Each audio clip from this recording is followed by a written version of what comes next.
Welcome to Whispers and Confessions. There might be a twist waiting, so please make sure to watch until the end.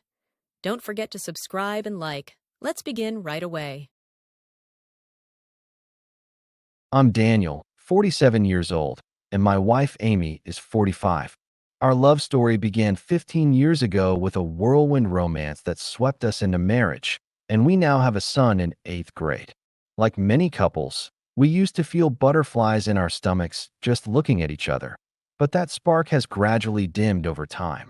These days, with our son increasingly busy with after-school activities and friends, we found ourselves with newfound free time. We're each approaching this new chapter in our own ways. Amy's balancing the demands of her career and household duties, while I'm dealing with the pressure of a potential promotion and workplace demands.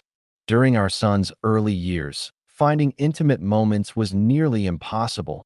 We were completely wrapped up in parenting. Now that he's more independent, we, in theory, have more time for each other.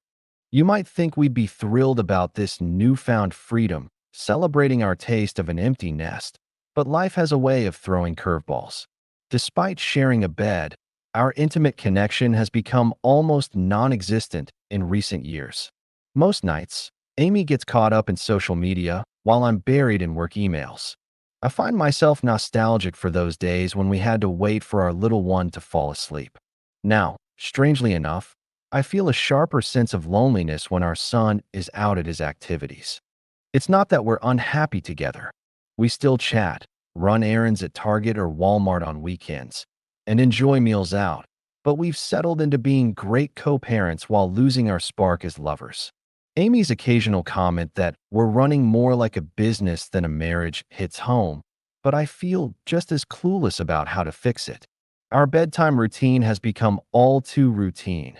Amy scrolls through her phone until she mumbles "good night" and drifts off, while I mindlessly watch TV before crawling under the covers. Our morning exchanges have dwindled to quick, have a good day pleasantries, and physical intimacy has been off the table for years. Initially, I chalked it up to Amy's fatigue, but eventually, I threw in the towel too, resigning myself to thinking this must be normal. The thing about passion is, once it cools, it's like trying to revive a dying flame. Here we are in our mid-40s, with a comfortable life, and I'd almost convinced myself that this quiet routine was enough. But there was always this persistent feeling in my head asking if we were selling ourselves short. That's when we discovered we weren't alone in this struggle. Our closest friends, Stephen, 47, and Jennifer, 44, are like family to us. Stephen and I go way back to college days. We even served as each other's best men. Having kids the same age only strengthened our bond. We've shared countless camping trips and family vacations, and our wives became especially close through their shared fitness classes. Whether it's backyard barbecues at our place or dinner parties at theirs, our families get along great. With summer break approaching, we parents have been hanging out more frequently. Stephen and I can talk about anything under the sun, and our wives have their own special connection, often hitting the shops together. Somehow, Stephen and Jennifer had picked up on the growing distance in my marriage with Amy. One evening, my phone rang with an unexpected call from Stephen. "Daniel, I need to get something off my chest." His voice was tinged with exhaustion before he continued. "Things have been pretty dead in the bedroom lately." The usual confidence in his voice had evaporated.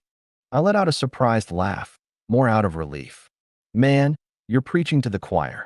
There was something comforting in knowing we weren't alone in this struggle. Stephen exhaled deeply. "Yeah? I kept thinking things would heat up once the kid got older and life settled down. But it's like trying to bring back the old spark. It's just not the same." His words perfectly captured our shared predicament. We're living separate worlds, aren't we? Our late-night phone conversation meandered through various potential solutions, but we eventually hung up without any real answers, just mutual frustration. There was an odd comfort in knowing we weren't alone in going through this. It got me thinking deeply about what makes a marriage work. Is it just sharing space and routines, or should there be more fire and passion? While I was lost in these thoughts, Stephen reached out again with an unexpected proposition. This might sound crazy, Stephen's voice was tentative. But what if we tried something together? The suggestion came wrapped in hesitation and desperation. I could only manage an as Stephen laid out his idea. Intimate moments with our respective spouses while keeping an audio connection open.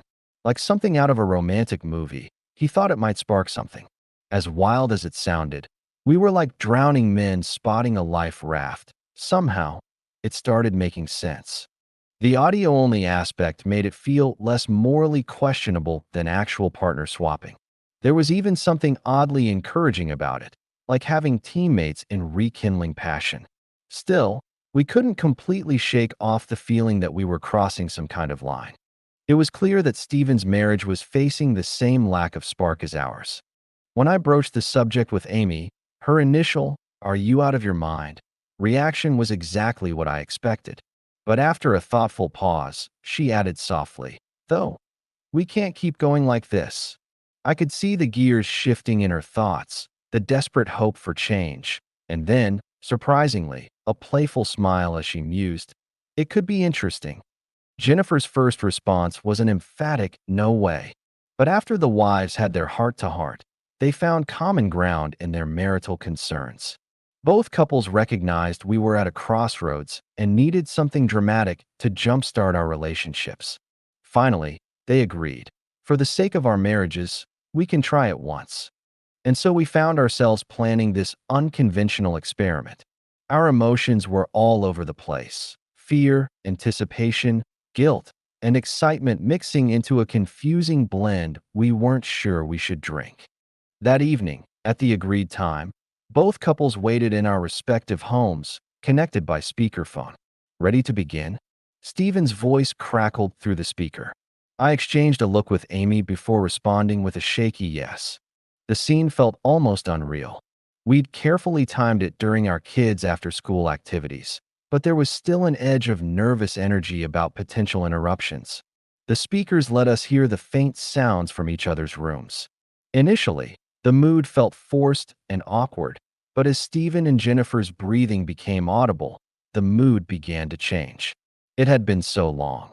I pulled Amy close, suddenly overwhelmed by her familiar scent and warmth. Though initially startled by this sudden intimacy, Amy's flushed cheeks told a different story. Jennifer's passionate sounds filtered through the speaker, painting vivid pictures in my mind. Their breathing and movements sparked something primal in me, awakening desires I'd forgotten I had.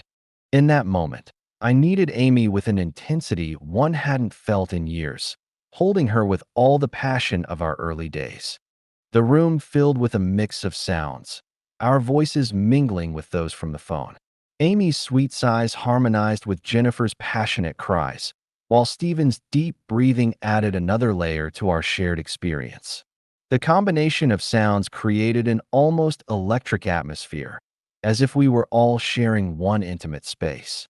The effect of the moment proved stronger than we'd imagined. Simple sounds transported us back to the thrilling early days of our relationships. Seeing that familiar passion return in Amy's eyes, combined with the arousing sounds of Jennifer and Stephen, created a fresh sense of closeness. All four of us reached our peak together, like a shared moment of release. Our collective voices created a passionate chorus that filled both homes. Amy trembled against me while Jennifer's sweet sounds and Stephen's rough breathing completed the moment. In that height of the moment, all our doubts and worries melted away, leaving only deep bond. We spent 2 hours rediscovering each other in ways we hadn't in years. Though there was still a lingering sense of guilt, we also felt strangely liberated.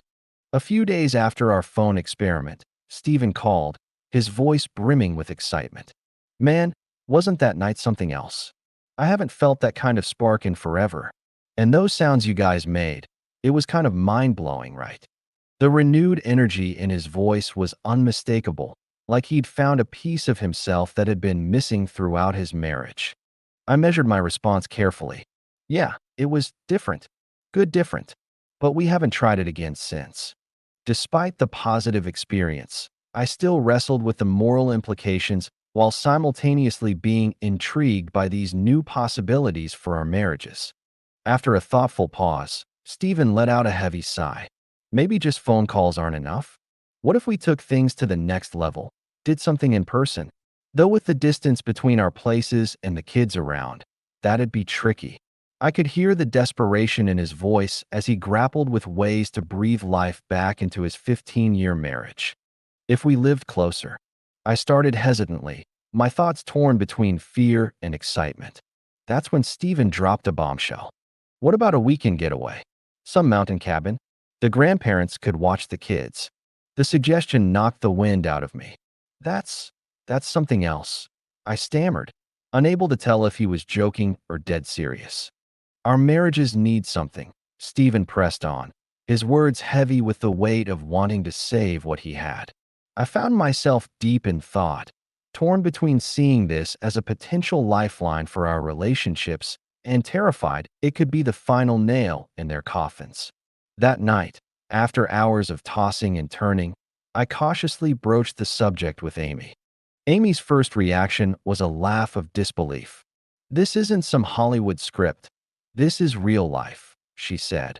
But as I shared Stephen's earnest words, her expression grew more thoughtful. Stephen and Jennifer's story resonated. Watching their once vibrant relationship slowly lose its spark over 15 years, still loving each other, but missing that electric connection, feeling their passion fade into routine. Amy's next words hit close to home. "We're in the same boat, aren't we? Always too busy to really talk, barely touching anymore." The bitterness in her voice was palpable. "I'm scared we're turning into just partners in name only." While the proposal seemed extreme, I couldn't shake the feeling that this might be our last shot at rekindling what we'd lost. Like Stephen and Jennifer, we saw a glimmer of hope that this new adventure might reignite our spark. Having known Stephen and Jennifer for nearly 2 decades, we understood each other's core values and personalities through and through. They circled back with another proposal. "If you're both open to it, what about that cabin or resort trip? We could arrange for the kids to stay with their grandparents."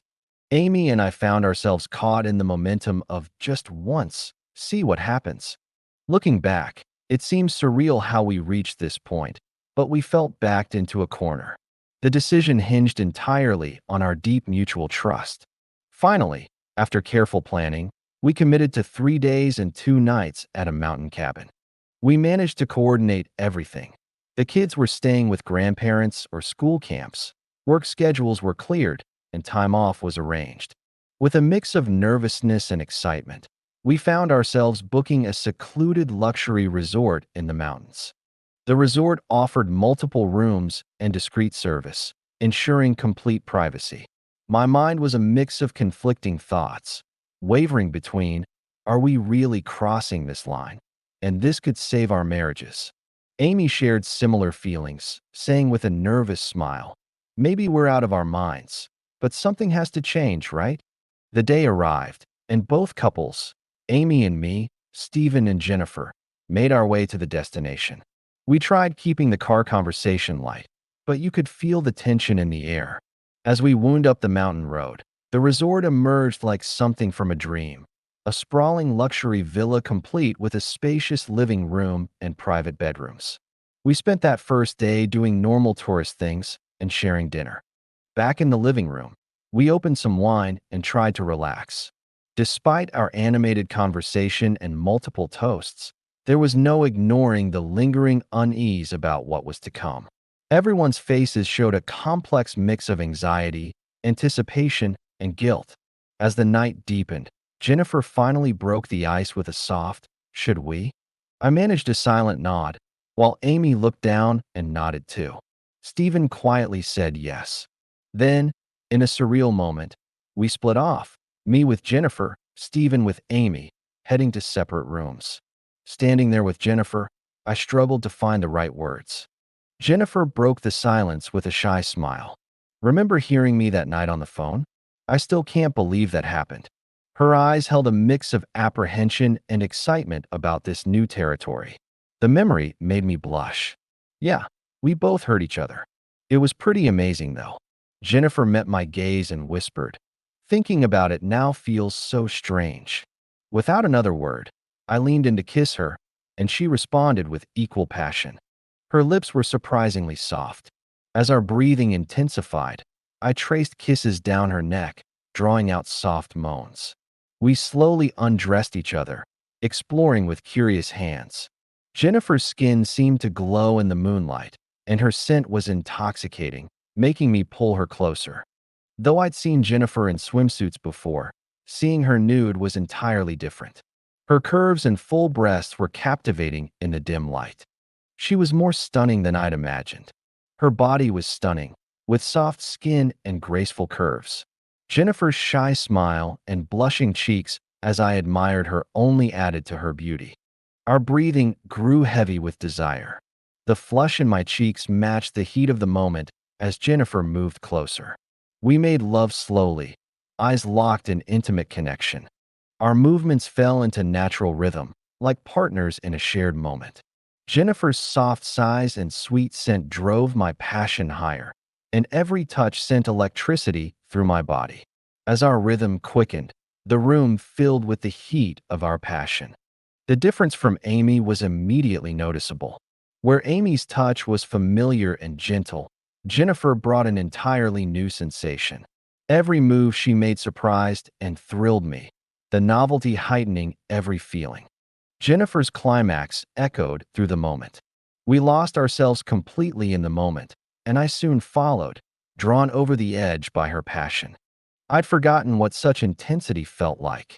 Jennifer whispered between breaths, her voice a mix of satisfaction and lingering guilt. I met her gaze, sharing those complicated emotions. We could see in each other's eyes how special this moment was. Even in the heights of passion, thoughts of Amy with Stephen tormented me. The jealousy cut deep, but surprisingly, it only fueled my desire more intensely. Caught between selfish pleasure and uncontrollable excitement, Jennifer and I continued exploring each other well into the night, our passion making time stand still. The night became a complex mix of jealousy and excitement beyond anything I'd expected. Later, catching my breath on the bed's edge, I voiced my doubts. Should we really be doing this? Jennifer wiped away sweat with a towel, giving me a bittersweet smile. This is crazy, right? But our marriages were going nowhere. I couldn't stop thinking about Stephen and Amy in the next room. The jealousy was killing me, but it mixed with a strange yearning and overwhelming guilt. Despite being with Jennifer, my thoughts kept drifting to Amy. I wondered what expressions crossed her face, what she was thinking. This was our first night apart since getting married. A deep longing for Amy welled up inside me, and somehow, that feeling was reassuring. Even with Jennifer's gentle touch on my skin, I found myself quietly thinking of Amy. My heart ached to rush next door and hold Amy right then. Maybe Stephen had a point.